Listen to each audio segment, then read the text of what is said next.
Bonsoir les amis, bonsoir famille, bonsoir tout le monde. C'est moi, Pasteur Charlie Shadrach. Mon compte Facebook a été piraté. Donc, on a un groupe Moya Batou, on a piraté compte Facebook nanga. Donc, so moni numéro moko, on compte Facebook, mon groupe Moya Facebook et ça lio demande ami bloqué ango koyambango te. Eza ba escroc o ba kosaka o ba sara ba montage na ba vidéo ya bato. Donc c'est un peu ça. Donc merci Mabido na musala na soutien na yo. Merci beaucoup.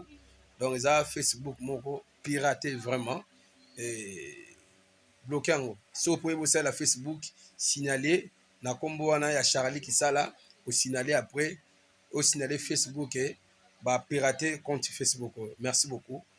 Que le Seigneur vous bénisse. Oui, bonsoir la famille.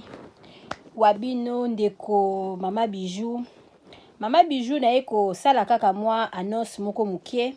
Na Facebook ya ndeko na biso moko ya mobali aza pasteur à partir ya Congo na kombo ya pasteur KBG. Notre pasteur basaleli Facebook ya pirate. Facebook wana ezo luka batu ba ami. Facebook wana luka kinga pe ami. Chance na solola ki déjà ndeko na biso ya mobali ayebisa kinga Mama Bijou soki omoni bo bloquer mbala moko Facebook wana parce que basaleli ngai pirate. Na koti pe parmi bato balukanga ba mi na moni pe Facebook wana ezalaki na détente pa nanga eluka kinga ami.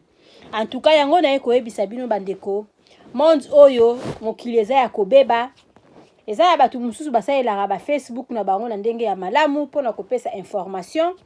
Ba réseaux sociaux oyo tozo saela yango pona kopanza ta mususu sango kopesa conseil mokili mobimba eyeba mais za na batu mususu bazawa na bavanda na baosela yango mbongo na ndenge ya mabe kolinga kolia mutoki na batu na ndenge ya mabe bakoluka yo ami basali yo je moko ya mukie bazio photo basali yo boy après bakomi koloba ke pesa biso mbongo.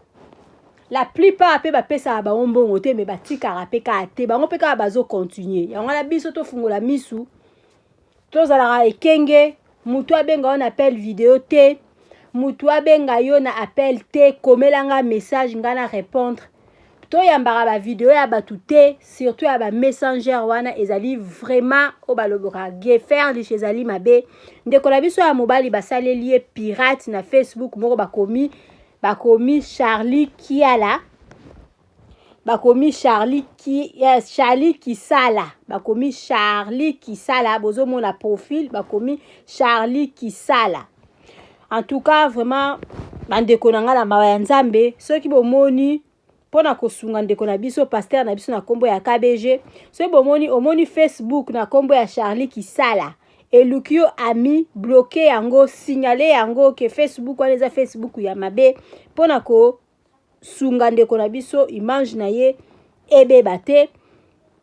Donc balobaka ezui chaku ndeke koseka te biso tout oza na katikati ya ba piège wana biso tout oyebi makambo ya ba internet ndenge ezoleka ozala na Facebook ozala na risque ozala ata na ba WhatsApp bapamba ozala na risque imo soki nani biso tout ozala ba risque tozo tambola ka na kati ya ba risque yango wana soki omoni image ya mabe pona ndeko na mawa ya nzambe c'est mieux ko partage kate c'est mieux ko supprimer kayango c'est mieux ko bloquer kayango parce que lelo ezuye lobi koki ko zwayo donc toi encourage ka le mal te ndeko na biso basaleli Facebook ya pirate bakomi Charlie Kisala.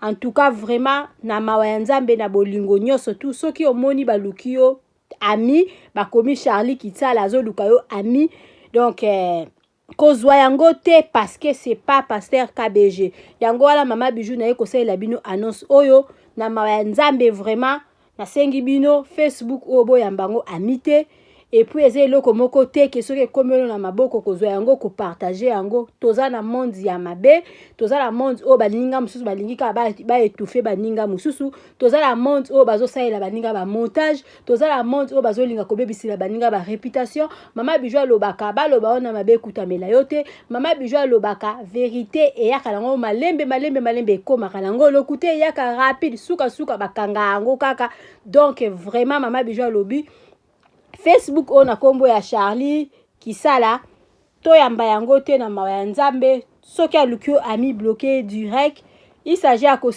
signaler yango pona batu basala Facebook bayeba ki Facebook oyo ezali ya malamu te en tout cas bande ko nga conseil mama Bijou akopesa bino kaka tozala ekenge parce que ba je ezali ebele na ba réseaux sociaux oyo soko moni eloko ya mutu ya mabe ko beta maboko te ko sala chantage te ko sala promotion ya mabe te parce que o elingi basala yo te ko sala pe buninga te donc ezwi lelo ndeko ekozwaka pe mutu mususu eza nango neti singa ya matembele donc ça sert à rien ya kobeta mbunda so muninga basaleli ta mususu ba photo montage ndenge na lobi na bino Facebook oyo ya Charlie Kisala ezali Facebook ya lokuta na lingi bino mingi tokutani mbala sima ba abonné na ngai surtout bosepela na Bidor TV mama Bijou nazana ka pona ko pesa bino ba information ozala likambo aboye lukanga yebisanga ngala encourager les malte ngala beta maboko te so basali muninga mabe mama Bijou azana te pona ko soutenir bato basala mabe mama Bijou azana te pona ko tombola émission moko ya salité ya buzoba non mama Bijou aza pona ko étouffer oyo surtout ebengami mabe merci beaucoup à la prochaine.